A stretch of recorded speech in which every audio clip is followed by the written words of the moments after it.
let's get on to main topic number 2, which interestingly still involves Lyft. Oh, hey, Cool Cat and Josh, how you doing?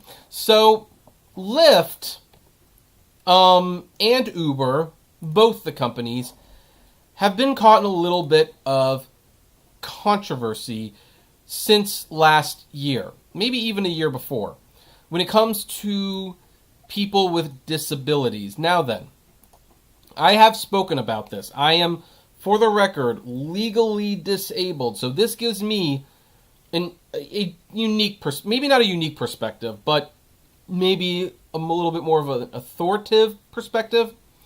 And I have largely defended Uber and Lyft when the Americans with Disability Act have basically said that, these companies discriminate against them, that they do not provide enough disability accessible cars and they are not disability friendly. I've defended Uber and Lyft by saying, if the concept of they don't operate their own fleet, they have independent contractors who provide their own vehicles for the service, I've defended the companies by saying Uber and Lyft don't offer their own fleet. Therefore, they cannot be discriminating against you because they are not providing cars. Therefore, they are not actively selecting cars that are not friendly to people with disabilities.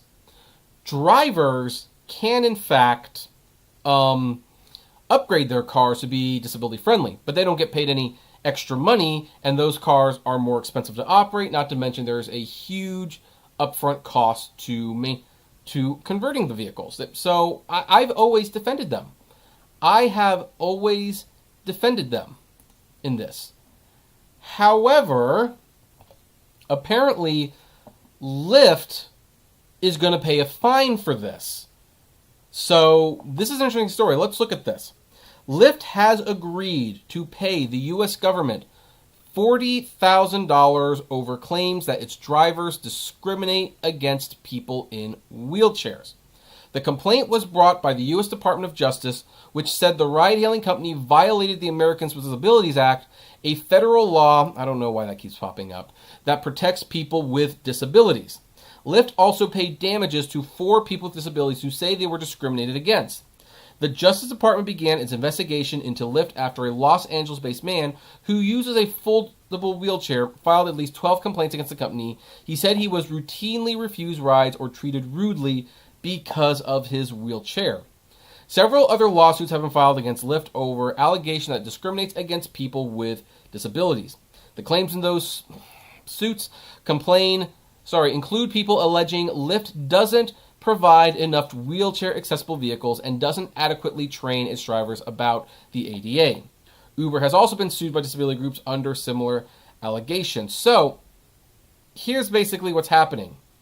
The drivers, at least according to the customers, have been discriminating against people in wheelchairs. Now, it's not right to do that, by the way. You cannot do that. I do understand that people are, I don't know what it is with this. I just keep saying wait. The page is working fine. Anyway, let's go over here because that's just going to be distracting me. They have pointed out that wheelchairs are a hassle. They're an absolute hassle. I understand this. I totally understand this.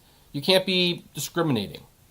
Lyft is settling, basically saying, okay, there's enough here to say that our drivers are, in fact, discriminating against people with disabilities, so we're going to pay a fine. But here's my question. Here's the conundrum I find in all of this. With Lyft doing that, they're kind of admitting that they're part of the problem. And the whole concept of Lyft and Uber, again, is that you're an independent contractor. I think Lyft could have made a realistic argument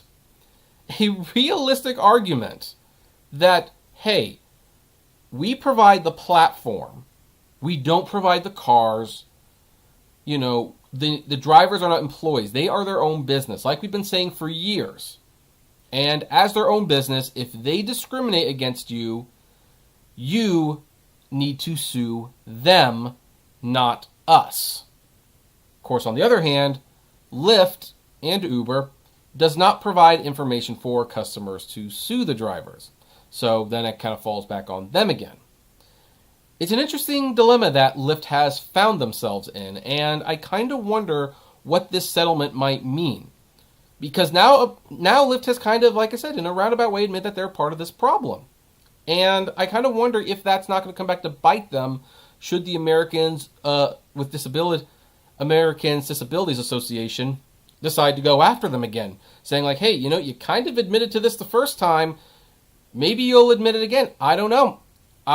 But anyway, I would love to know what you all think about this. Do you think Lyft did the right thing? Do you think Lyft should have paid that fine? Or do you think, no, Lyft did not do the right thing, they should have fought this, and Lyft was not justified in paying that settlement? I would love to know.